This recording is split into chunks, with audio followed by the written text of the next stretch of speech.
Hi friends, ಎಲ್ಲರಿಗೂ ಜಯ ಕುಟುಂಬ ವ್ಲಾಗ್ಸ್ಗೆ ಸ್ವಾಗತ.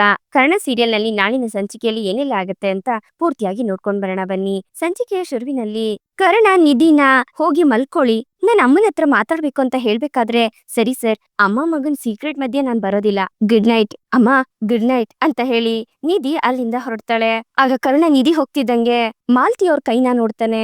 ಅದು ನೀರ್ ಕಾಯಿಸ್ಕೋಣ ಅಂತ ಹೋದೆ, ಬಿಸಿ ತಾಗಿ ಈ ರೀತಿ ಆಯ್ತು ಅಂತ ಮಾಲ್ತಿ ಅವ್ರು ಹೇಳ್ಬೇಕಾದ್ರೆ, ನೀನ್ ಹೇಳ್ತಾರೆ ಸುಳ್ಳು ಅಂತ ನಿಮ್ಗೂ ಗೊತ್ತು ನನ್ಗೂ ಗೊತ್ತು, ನಮ್ ಮಧ್ಯೆ ಇದೆಲ್ಲ ಬೇಕಾ ಅಂತ ಕರ್ಣ ಹೇಳ್ದಾಗ ಮಾಲ್ತಿ ಅವರು ಕಣ್ಣೀರಾಗ್ತಿರ್ತಾರೆ.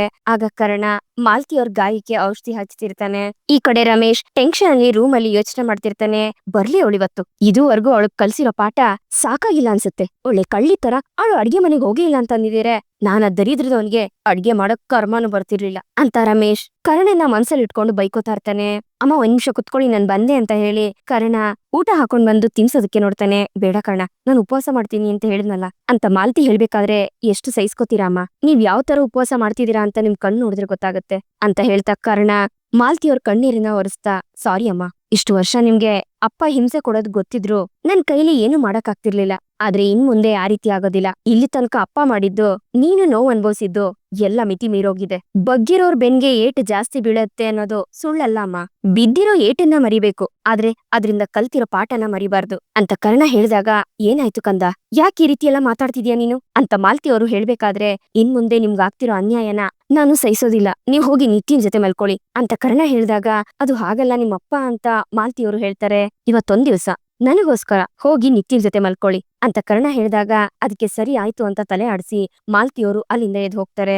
ಇವತ್ ನಿಮ್ಗೊಂದ್ ಗತಿ ಕಾಣಿಸ್ತೀನಿ ಅಂತ ಕರ್ಣ ಮನ್ಸಲ್ಲೇ ಅನ್ಕೊಂಡು ಯೋಚನೆ ಮಾಡ್ಬೇಕಾದ್ರೆ, ಈ ಕಡೆ ರಮೇಶ್ ಮಾಲ್ತಿ ಅಂತ ಜೋರಾಗಿ ಕಿರಿಸ್ತಾನೆ. ಆಗ ಕರ್ಣ ದಿಂಬನ್ನ ತಗೊಂಡು ರಮೇಶ್ ರೂಮ್ಗೆ ಹೋಗ್ತಾನೆ.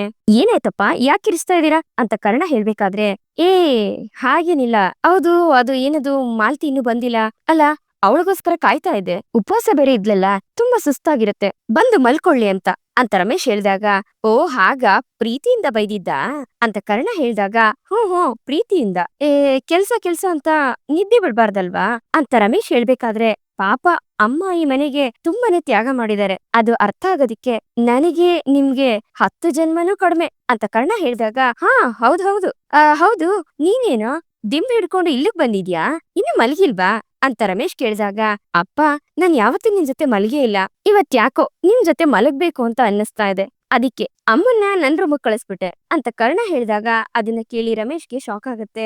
ಈ ಕಡೆ ನಿಧಿ ಬಂದು ನಿತ್ಯನ ಆರೋಗ್ಯನ ವಿಚಾರಿಸ್ಬೇಕಾದ್ರೆ, ಅವಳು ಕಾಲ್ ನೋವು ಅಂತ ಹೇಳ್ತಾಳೆ.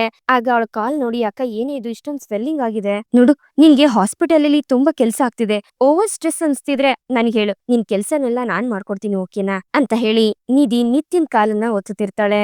ನಿತ್ಯ ಅವಳೇನೆ ನೋಡ್ಬೇಕಾದ್ರೆ, ಯಾಕೆ ಅಕ್ಕ, ಏನಾಯ್ತು, ಯಾಕೆ ನಗ್ತಿದ್ಯಾ, ಈ ರೀತಿ ನೋಡ್ತಿದ್ಯಾ, ನೋಡು ಆಸ್ಪತ್ರೆಯಲ್ಲಿ ನಿನ್ಗೆ ಯಾರಾದ್ರೂ ಹರ್ಟ್ ಮಾಡಿದ್ರೆ ಹೇಳು, ಅವ್ರ ಗನ್ಗೆ ಕ್ಲಾಸ್ ತಗೋತೀನಿ ಅಂತ ನಿಧಿ ಹೇಳ್ಬೇಕಾದ್ರೆ, ಅದನ್ನ ಕೇಳಿ ನಿತ್ಯ ನಗ್ತಿರ್ತಾಳೆ. ಅಕ್ಕ ಏನಾಯ್ತೆ, ಮೈ ಏನಾದ್ರೂ ಬಿಸಿಯಾಗಿದ್ಯಾ ಅಂತ ನಿಧಿ ಕೇಳ್ಬೇಕಾದ್ರೆ, ನನ್ ತಂಗಿ ಯಾವಾಗ ಇಷ್ಟೊಂದ್ ದೊಡ್ಡ ಹುಡುಗಿ ಆದ್ಲು ಅಂತ ಯೋಚನೆ ಮಾಡ್ತಾ ಇದೀನಿ, ಇಷ್ಟೊಂದ್ ಕಾಳಜಿಯಿಂದ ನೋಡ್ಕೋತಾ ಇದೀಯಾ, ಪ್ರೀತಿಯಿಂದ ಮಾತಾಡಿಸ್ತೀಯಾ, ನನಗಂತೂ ಆಶ್ಚರ್ಯ ಆಗ್ತಿದೆ ನಿಧಿ ಅಂತ ನಿತ್ಯ ಹೇಳ್ಬೇಕಾದ್ರೆ, ಅಫ್ಕೋರ್ಸ್ ಚಿಕ್ಕಿಯಾಗಿ ಪ್ರಮೋಷನ್ ಸಿಗ್ತಿದೆ ಅಂದ್ರೆ ಏನ್ ಕಮ್ಮಿ ಮಾತ್ ಅನ್ಕೊಂಡಿದ್ಯಾ ಅಂತ ನಿಧಿ ಹೇಳಿದಾಗ, ನೋಡು ನಿಧಿ, ಇನ್ ಮುಂದೆ ನೀನ್ ನನ್ ಬಗ್ಗೆ ಇಷ್ಟೊಂದು ಯೋಚನೆ ಮಾಡೋದನ್ನ ಬಿಡ್ಬೇಕು, ಇಷ್ಟೊಂದು ಕೇರ್ ಮಾಡೋದನ್ನು ನಿಲ್ಲಿಸ್ಬೇಕು, ಗೊತ್ತಾಯ್ತಾ ಅಂತ ನಿತ್ಯ ಹೇಳಿದಾಗ, ಇದೇನಕ್ಕ ಈ ರೀತಿ ಮಾತಾಡ್ತಾ ಇದ್ಯಾ, ನೀನನ್ನ ಕೇರ್ ಮಾಡೋದನ್ನ ನಿಲ್ಸ್ಬೇಕು ಅಂದ್ರೆ ಏನ್ ಅರ್ಥ, ನೋಡು ಅದೆಲ್ಲ ಆಗೋದಿಲ್ಲ, ನೀನ್ ಒಬ್ಳೆ ಆಗಿದ್ರೆ ನಾನ್ ಸುಮ್ನೆ ಆಗ್ತಿದ್ದೆ, ಆದ್ರೆ ನೀವಿವಾಗ ಡಬಲ್ ನೀನನ್ನ ಯಾರಾದ್ರೂ ಕೇರ್ ಮಾಡ್ಲೇಬೇಕು, ಅದಕ್ಕೆ ನಾನ್ ಮಾಡ್ತಾ ಇದೀನಿ ಅಂತ ನಿಧಿ ಹೇಳಿದಾಗ, ನೋಡು ನಿನಗೆ ನಾನು ಸಂತೋಷವಾಗಿರ್ಬೇಕಲ್ವಾ, ನೀನ್ ನನ್ನನ್ನ ಸಂತೋಷವಾಗಿ ನೋಡ್ಕೋಬೇಕಲ್ವಾ, ಅಂದ್ಮೇಲೆ ನೀನು ಕೂಡ ಸಂತೋಷವಾಗಿರ್ಬೇಕು, ನಿನ್ ಬಗ್ಗೆನೂ ನೀನ್ ಯೋಚನೆ ಮಾಡ್ಬೇಕಲ್ವಾ, ನೀನ್ ಬರೀ ನನ್ ಲೈಫ್ ಬಗ್ಗೆ ಯೋಚನೆ ಮಾಡಿದ್ರೆ ನಿನ್ ಲೈಫ್ ಕತೆ ಏನಾಗುತ್ತೆ, ಕರ್ಣ ನನಗೆ ಎಲ್ಲಾನು ಕರೆಕ್ಟ್ ಆಗಿ ಅರೇಂಜ್ ಮಾಡ್ಕೊಟ್ಟಿದ್ದಾರೆ, ಅದಕ್ಕೆ ಇನ್ಮೇಲೆ ನೀನು ನನ್ ಬಗ್ಗೆ ತುಂಬಾ ಯೋಚನೆ ಮಾಡೋ ಹಾಗಿಲ್ಲ, ಅರ್ಥ ಆಯ್ತಾ ಅಂತ ನಿತ್ಯ ಕೇಳಿದಾಗ, ಅಕ್ಕ ಆದ್ರೆ ನಾನು ಡಾಕ್ಟರ್ ಆಗಿ ನಿನ್ ತಂಗಿಯಾಗಿ ಇದು ನನ್ ಕರ್ತವ್ಯ ಕಣೆ, ಇದನ್ನ ನಾನ್ ನೋಡ್ಕೊಳ್ಳೇಬೇಕು ಅಂತ ನಿಧಿ ಹೇಳಿದಾಗ, ನಿನ್ನ ನೋಡ್ಕೋಬೇಡ ಅಂತ ನಾನ್ ಹೇಳಿಲ್ಲ, ಆದ್ರೆ ನಿನ್ ಲೈಫ್ ಮೇಲೆ ನೀನು ಜಾಸ್ತಿ ಫೋಕಸ್ ಮಾಡ್ಬೇಕು ಅಂತ ಹೇಳ್ತಾ ಇದೀನಿ. ನಾನು ಆರಾಮಾಗಿ ಅಲ್ವಾ ನೋಡು. ಸರಿ, ಈಗ ನೀನ್ ನಿನ್ ಲೈಫ್ ಬಗ್ಗೆ ಜಾಸ್ತಿ ಯೋಚನೆ ಮಾಡ್ತೀಯ ಅಂತ ನನಗ್ ಪ್ರಾಮಿಸ್ ಮಾಡು ಅಂತ ನಿತ್ಯ ಹೇಳಿದಾಗ, ಪ್ರಾಮಿಸ್ ಮಾಡದೆ ಹೋದ್ರೆ ನೀನ್ ಎಲ್ ಬಿಡ್ತೀಯಾ? ಸರಿ, ಪ್ರಾಮಿಸ್ ಅಂತ ನಿಧಿ ಹೇಳಿದಾಗ ಥ್ಯಾಂಕ್ಸ್ ಅಂತ ನಿತ್ಯ ಹೇಳ್ತಾಳೆ. ಬಜಾರಿ ತಿಮ್ಮಿ ಅಂತ ನಿಧಿ ನಿತಿನ್ ಕೆನ್ನೆನ ತಿವಿತಾಳೆ.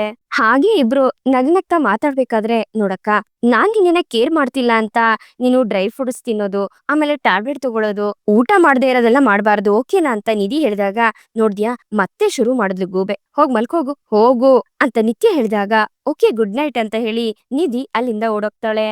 ಈ ಕಡೆ ಕರ್ಣ ರೂಮ್ ಅಲ್ಲಿ ಮಲಗ್ತೀನಿ ಅಂತ ಹೇಳಿದ ತಕ್ಷಣ ಅದನ್ನ ಕೇಳಿ ರಮೇಶ್ಗೆ ಕಸಿವಿಸಿ ಆಗ್ತಿರತ್ತೆ. ಹೋಗ್ಲಿ ಬಿಡಪ್ಪ, ನಿಮ್ಗೆ ಇಷ್ಟ ಇಲ್ಲ ಅಂದ್ರೆ ನಾನು ಇಲ್ಲಿಂದ ಹೊರಡ್ತೀನಿ ಅಂತ ಕರ್ಣ ಹೇಳ್ಬೇಕಾದ್ರೆ, ಏ ಇಲ್ಲ ಪರವಾಗಿಲ್ಲ, ನನ್ಗೇನು ತೊಂದ್ರೆ ಇಲ್ಲ ಕಣೋ, ಮಲ್ಕೋ ಪರವಾಗಿಲ್ಲ ಅಂತ ರಮೇಶ್ ಹೇಳ್ಬೇಕಾದ್ರೆ, ಕೋಪ ಬಂದಿಲ್ಲ ತಾನೆ ಅಂತ ಕರ್ಣ ಕೇಳಿದಾಗ, ಹೇ ಇಲ್ಲಪ್ಪ, ನಿನ್ ಮೇಲ್ ಕೋಪ ಮಾಡ್ಕೊಳದ ಇಲ್ಲ ಅಂತ ರಮೇಶ್ ಹೇಳ್ತಾ ಹಾಗೆ ಹೋಗಿ ಮಲ್ಕೋತಾನೆ. ಛೇ, ನಾನ್ ಆರಾಮಾಗಿ ಮಲ್ಕೋತೀನಿ, ನೀನ್ ಬಿದ್ಕೋ ಇಲ್ಲೇ ಅಂತ ರಮೇಶ್ ಗೊಣಗ್ಬೇಕಾದ್ರೆ, ಗುಡ್ ನೈಟ್ ಅಂತ ಕರ್ಣ ಹೇಳ್ತಾನೆ. ಹಾ ಹಾ, ಗುಡ್ ನೈಟ್ ಅಂತ ಹೇಳಿ ರಮೇಶ್ ಮಲ್ಕೋತಾನೆ. ನೀವೆಷ್ಟೇ ನೋವು ಕೊಟ್ರು ನಿಮ್ಮನ್ನ ಗೌರವಿಸ್ದೆ, ಇವತ್ತಲ್ಲ ನಾಳೆ ನಿಮ್ ಪ್ರೀತಿ ಸಿಗುತ್ತೆ ಅಂತ ಅನ್ಕೊಂಡೆ, ಆದ್ರೆ ನೀವು ಅಂತ ಹೇಳ್ತಾ ಕರ್ಣ ರಮೇಶ್ ಮಾಡಿದ ಕೆಲ್ಸನೆಲ್ಲ ನೆನ್ಸ್ಕೊಂಡು ಕೋಪದಿಂದ ಹಾಗೆ ಕರ್ಣ ರಮೇಶ್ನೇ ನೋಡ್ತಿರ್ತಾನೆ. ರಮೇಶ್ ಚೆನ್ನಾಗಿ ನಿದ್ದೆ ಹೋಗಿದ್ದನ್ನ ನೋಡಿ ಕರ್ಣ ಬೇಕು ಅಂತಾನೆ ಅವ್ನ್ ಕಿವಿ ಹತ್ರ ಹೋಗಿ ಹಲೋ ಅಂತ ಜೋರಾಗಿ ಕಿರಿಸ್ತಾನೆ. ಆಗ ಸಡನ್ ಆಗಿ ರಮೇಶ್ ಗಾಬರಿಯಿಂದ ಎದ್ದೇಳ್ತಾನೆ. ಹಾ, ನೆನ್ನೆ ಆಸ್ಪತ್ರೆಗೆ ಬಂದವ್ರಲ್ವಾ, ಅವ್ರಿಗೆ ಟ್ಯಾಬ್ಲೆಟ್ ಕೊಡಿ, ಅವ್ರಿಗಿನ್ನ ಲೇಬರ್ ಪೇನ್ ಸ್ಟಾರ್ಟ್ ಆಗಿಲ್ಲ ತಾನೆ. ಹಾ, ನಾನು ನಾಳೆ ಬಂದ್ ನೋಡ್ತೀನಿ, ಓಕೆ ಬಾಯ್ ಅಂತ ಹೇಳಿ ಕರ್ಣ ಕಾಲ್ ಕಟ್ ಮಾಡ್ತಾನೆ. ರಮೇಶ್ ಗಾಬರಿಯಿಂದ ಒದ್ದಾಡ್ಬೇಕಾದ್ರೆ, ಸಾರಿ ಅಪ್ಪ, ತೊಂದ್ರೆ ಆಗ್ತಿದ್ಯಾ ನಿಮ್ಗೆ? ಅದು ಎಮರ್ಜೆನ್ಸಿ ಅಂತ ಕರ್ಣ ಹೇಳಿದಾಗ, ಸರಿ ಆಯ್ತು, ನಾನ್ ಮಲ್ಕೊಳ್ಳ ಅಂತ ರಮೇಶ್ ಕೇಳ್ತಾನೆ. ಮಲ್ಕೊಳ್ಳಿಯಪ್ಪ ಅಂತ ಕರ್ಣ ತಲೆ ಆಡಿಸ್ದಾಗ, ಫೋನ್ ನ ಸ್ವಿಚ್ ಆಫ್ ಮಾಡ್ತೀಯಾ ಅಂತ ರಮೇಶ್ ಕೇಳ್ತಾನೆ. ಅಪ್ಪ, ಸ್ವಿಚ್ ಆಫ್ ಮಾಡ್ಬೋದು, ಆದ್ರೆ ಪೇಷಂಟ್ಸ್ ಎಲ್ಲ ಎಮರ್ಜೆನ್ಸಿ ಕಾಲ್ ಮಾಡ್ತಾರೆ, ಆಮೇಲೆ ಹೇಗ್ ಮಾತಾಡೋದು ಅಂತ ಕರ್ಣ ಹೇಳ್ಬೇಕಾದ್ರೆ, ಡಾಕ್ಟರ್ ಅಲ್ವಾ, ದೇವ್ರಿಗ್ ಸಮಾನ, ನಿನ್ ಕೆಲ್ಸ ನೀನ್ ಮಾಡಪ್ಪ ಅಂತ ಹೇಳ್ತಾ ರಮೇಶ್ ಮತ್ತೆ ಮಲ್ಕೋತಾನೆ.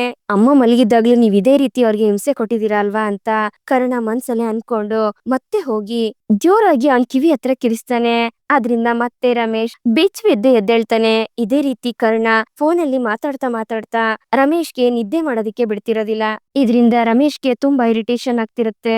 ನನ್ಗೇನೇ ಮಾಡಿದ್ರೆ ನಾನ್ ಸಹಿಸ್ಕೊತಾ ಇದ್ದೆ, ಆದ್ರೆ ನನ್ ಜೀವನನ ಹಾಳ್ ಮಾಡ್ಬೇಕು ಅನ್ನೋ ಕಾರಣಕ್ಕೆ ನನ್ ಜೊತೆಗಿದ್ದೋರ್ ಜೀವನನ ಹಾಳ್ ಮಾಡಿದ್ರಿ, ದೊಡ್ಡ ತಪ್ಪು ಮಾಡಿದ್ರಿ ನೀವು. ನಾನು ಇದಕ್ಕೆ ಸುಮ್ನೆ ಬಿಡ್ತೀನಿ ಅನ್ಕೊಂಡಿದೀರಾ? ಇನ್ಮೇಲೆ ನಾನು ಯಾವ್ಯಾವ ಆಟ ಆಡಿಸ್ತೀನಿ ನಿಮ್ಮನ್ನ ಅಂತ ನೋಡ್ತಾ ಇರಿ ಅಂತ ಕರ್ಣ ಕೋಪದಿಂದ ರಮೇಶ್ನೇ ನೋಡ್ತಿರ್ತಾನೆ. ಹಾಗೆ ಬೇಕು ಅಂತಾನೆ ಮತ್ತೆ ಕರ್ಣ ಕಾಲ್ ಅಲ್ಲಿ ಮಾತಾಡೋ ತರ ನಾಟಕ ಮಾಡ್ತಿರ್ತಾನೆ. ಇದ್ರಿಂದ ರಮೇಶ್ ತುಂಬಾನೇ ಕೋಪ ಮಾಡ್ಕೋತಿರ್ತಾನೆ. ಈ ಕಡೆ ಹೇಳಂಗಿಲ್ಲ, ಈ ಕಡೆ ಬಿಡಂಗಿಲ್ಲ, ಆ ರೀತಿ ರಮೇಶ್ ಪರಿಸ್ಥಿತಿ ಆಗಿರುತ್ತೆ. ರಮೇಶ್ ಒದ್ದಾಡ್ತಿರೋದನ್ನ ನೋಡಿ ಕರ್ಣಂಗೆ ತುಂಬಾ ಖುಷಿ ಆಗ್ತಿರುತ್ತೆ. ಹಾಗೆ ಅವನು ಮಾತಾಡ್ತಾ ಬೆಳಗಾಗೋಗಿರುತ್ತೆ. ಕರ್ಣ ಬೇಕು ಅಂತಾನೆ ರಮೇಶ್ ಪಕ್ಕ ಹೋಗಿ ಕುತ್ಕೊಂಡು ಗುಡ್ ಮಾರ್ನಿಂಗ್ ಅಪ್ಪ ಅಂತ ಜೋರಾಗಿ ಕಿರಿಸ್ತಾನೆ. ಆದ್ರಿಂದ ರಮೇಶ್ ಬಿದ್ದು ಎದ್ದೇಳ್ತಾನೆ. ಎಲ್ಲ ನನ್ ಕರ್ಮ, ಎಲ್ಲ ನನ್ ಹಣೆ ಬರ ಅಂತ ಅನ್ಕೊಂಡು ರಮೇಶ್ ಹಣೆ ಚೆಚ್ಕೋಬೇಕಾದ್ರೆ, ಎದ್ದೇಳಿ ಅಪ್ಪ, ಬೆಳಗಾಗ್ಬಿಟ್ಟಿದೆ, ನಿದ್ದೆ ಚೆನ್ನಾಗ್ ಮಾಡಿದ್ರಾ ಅಂತ ಕರ್ಣ ಕೇಳ್ಬೇಕಾದ್ರೆ, ಹಾ ಬಂತಪ್ಪ, ಬಂತು, ತುಂಬಾ ಚೆನ್ನಾಗ್ ಬಂತು ಅಂತ ರಮೇಶ್ ಹೇಳ್ಬೇಕಾದ್ರೆ, ರಾತ್ರಿ ಎಲ್ಲ ಫೋನ್ ಬರ್ತಿತ್ತು, ನಿಮಗ್ ಕೋಪ ಬಂದಿಲ್ಲ ತಾನೆ ಅಂತ ಕರ್ಣ ಕೇಳ್ಬೇಕಾದ್ರೆ, ಅಯ್ಯೋ ನಿನ್ ಕೆಲ್ಸನೇ ಅದೇ ಅಲ್ವಪ್ಪ, ಡಾಕ್ಟ್ರು ಅಂದ್ಮೇಲೆ ನಿದ್ದೆ ಬಿಟ್ಟು ಉತ್ತರ ಕೊಡ್ತಾನೆ ಇರ್ಬೇಕು, ಸ್ವಲ್ಪ ಡಿಸ್ಟರ್ಬ್ ಆಯ್ತು, ಒಂದ್ 10 ನಿಮಿಷ ಮಲ್ಕೊಂಡ್ಬಿಡ್ತೀನಿ ಕಣು ಅಂತ ಹೇಳಿ ರಮೇಶ್ ಮಲಗ್ಬೇಕಾದ್ರೆ, ಅಪ್ಪ ಇವತ್ತು ಮನೇಲಿ ಪೂಜೆ ಇದೆಯಂತೆ, ಬಂಗಾರಿ ಹೇಳ್ತಾ ಇದ್ಲು, ನೀವು ನಮಗೋಸ್ಕರ ಪೂಜೆ ಇಟ್ಕೊಂಡು ಎಷ್ಟು ಒಳ್ಳೆ ಕೆಲ್ಸ ಮಾಡಿದೀರ ಗೊತ್ತಾ, ತುಂಬಾ ಖುಷಿ ಆಯ್ತಪ್ಪ ನನ್ಗೆ ಅಂತ ಕರ್ಣ ಹೇಳ್ಬೇಕಾದ್ರೆ, ವಂಶೋದ್ಧಾರಕ ಬರ್ತಾ ಇದ್ದಾನೆ ಅಂದ್ಮೇಲೆ ಈ ತಾತನ್ಗೆ ಸಂತೋಷ ಆಗದೆ ಇರತ್ತಾ, ನಿನ್ಗೆ ನಿತ್ತಿಂಗೆ ಹುಟ್ಟೋ ಮಗುಗೆ ಒಳ್ಳೇದಾಗ್ಲಿ ಅಂತ ಪೂಜೆ ಮಾಡೋ ಸಂಕಲ್ಪ ಮಾಡ್ದೆ ಅಂತ ರಮೇಶ್ ಹೇಳಿದಾಗ, ನಿಮ್ ಪ್ರೀತಿಗೆ ಏನ್ ಹೇಳ್ಬೇಕು ಅಂತಾನೆ ಗೊತ್ತಾಗ್ತಿಲ್ಲ ಅಪ್ಪ, ನೀವ್ ಹಿಂಗೆ ಅಲ್ಲಿ ನೋಡಿದ್ರೆ ಅಮ್ಮ ಉಪವಾಸ ಮಾಡ್ಕೊಂಡಿದ್ದಾರೆ, ಏನೇನೋ ಹರಕೆ ಕಟ್ಕೊಂಡಿದೀರಾ, ಪೂಜೆಗೆ ನೀವೇ ಕೂರ್ತೀರಂತೆ, ನಿಜೇನಾ ಅಂತ ಕರ್ಣ ಕೇಳ್ಬೇಕಾದ್ರೆ, ಅದನ್ನ ಕೇಳಿ ರಮೇಶ್ ಗಾಬರಿ ಆಗ್ತಾನೆ. ಮತ್ತೆ ನಿನಗೋಸ್ಕರ ಅಷ್ಟು ಮಾಡ್ಲಿಲ್ಲ ಅಂದ್ರೆ ಹೆಂಗಪ್ಪ ನಾನು ಅಂತ ರಮೇಶ್ ಕೇಳ್ಬೇಕಾದ್ರೆ, ಪರ್ಫೆಕ್ಟ್ ಅಪ್ಪ ಅಂತ ಕರ್ಣ ರಮೇಶ್ಗೆ ಮುತ್ ಕೊಡ್ತಾನೆ. ಪೂಜೆಗೆ ನೀವು ಅಮ್ಮ ಕುತ್ಕೊಂಡ್ರೆ ಆ ಪೂಜೆಗೆ ಒಂದ್ ಅರ್ಥ ಬರುತ್ತೆ, ಚಿಕ್ಕವ್ರಿಗೆ ದೊಡ್ಡವ್ರ ಆಶೀರ್ವಾದನ ಸಿಗುತ್ತೆ ಅಂತ ಕರ್ಣ ಹೇಳ್ಬೇಕಾದ್ರೆ, ಹೌದಪ್ಪ ಹೌದು, ಪೂಜೆ ಮಾಡೋ ಸಂಕಲ್ಪ ನಾನೇ ಮಾಡಿದ್ರು, ಅದನ್ನ ನೆರವೇರಿಸ್ಬೇಕಾಗಿರೋದು ನೀನು ಮತ್ತೆ ನಿತ್ಯ ಅಲ್ವೇನಪ್ಪ ಅಂತ ರಮೇಶ್ ಕೇಳಿದಾಗ, ಅದೆಲ್ಲ ಆಗಲ್ಲಪ್ಪ, ನಿಮ್ ಹರಕೆಯಿಂದಾನೇ ಇವತ್ತು ಮಗು ಹುಡ್ತಾ ಇರೋದು, ತಾತ ಆಗಿ ಪೂಜೆಗೆ ನೀವೇ ಕುತ್ಕೋಬೇಕಲ್ವಾ? ನನ್ ಆಸೆಗೆ ಇಲ್ಲ ಅಂತ ಹೇಳ್ಬೇಡಿ, ಕರುಣನ್ಗೋಸ್ಕರ ಅಂತ ಕರ್ಣ ಕೈ ಮುಗ್ದು ಕೇಳ್ಬೇಕಾದ್ರೆ ರಮೇಶ್ ಯೋಚನೆ ಮಾಡ್ತಿರ್ತಾನೆ. ಏನ್ ಯೋಚಿಸ್ತಿದ್ದೀರಾ ಅಂತ ಕರ್ಣ ಕೇಳ್ದಾಗ ಏನೂ ಇಲ್ಲಪ್ಪ ಅಂತ ರಮೇಶ್ ಹೇಳ್ತಾನೆ. ನಿಮ್ಗೆ ನನ್ ಮಗು ಮೇಲೆ ತುಂಬಾ ಪ್ರೀತಿ ಇದೆ ಅಂತ ಅನ್ಕೊಂಡಿದ್ದೆ. ತಾತ ಆಗಿ ನೀವೇ ಒಳ್ಳೆ ಮನ್ಸಿಂದ ಪೂಜೆ ಮಾಡಿದ್ರೆ ಮಗುಗೆ ಒಳ್ಳೇದಲ್ವಾ ಅಂತ ಕರ್ಣ ಹೇಳಿದಾಗ, ಹಾ ಹಾ ಹಾ ಹಾ ಹೌದು, ನಾನು ತಾತ ಆಗೋದು ಎಷ್ಟು ಹೆಮ್ಮೆ ವಿಷಯ ಅಂತ ನನಗ್ ಮಾತ್ರ ಗೊತ್ತು ಅಂತ ರಮೇಶ್ ಹೇಳ್ದಾಗ, ಹಾಗಿದ್ರೆ ಮಗುಗೋಸ್ಕರ ನೀವೇ ಪೂಜೆ ಕೊಡ್ತೀರಾ ತಾನೆ ಅಂತ ಕರ್ಣ ಕೇಳ್ತಾನೆ. ಕರ್ಣ, ಇಷ್ಟೊಂದು ಕೇಳ್ಕೋಬೇಕು ನೀನು? ಖಂಡಿತ ನಾನೇ ಕೂತ್ಕೋತೀನಪ್ಪ ಅಂತ ರಮೇಶ್ ಹೇಳ್ದಾಗ, ಥ್ಯಾಂಕ್ ಯು ಅಪ್ಪ, ನಾನ್ ರೆಡಿ ಆಗ್ಬೇಕು, ನೀವು ಬೇಗ ರೆಡಿಯಾಗಿ ಬನ್ನಿ ಅಂತ ಹೇಳಿ ಕರ್ಣ ಏನು ಗೊತ್ತಿಲ್ದಿರೋಂತರ ರೂಮಿಂದ ಆಚೆಗೆ ಹೋಗ್ತಾನೆ.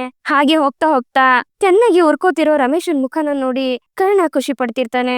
ಈ ಕಡೆ ನಿತ್ಯ ರೆಡಿಯಾಗಿ ಆಸ್ಪತ್ರೆಗೆ ಅಂತ ಹೋಗ್ಬೇಕಾದ್ರೆ ನಯನ್ತಾರ ಅಡ್ಡ ಬರ್ತಾಳೆ.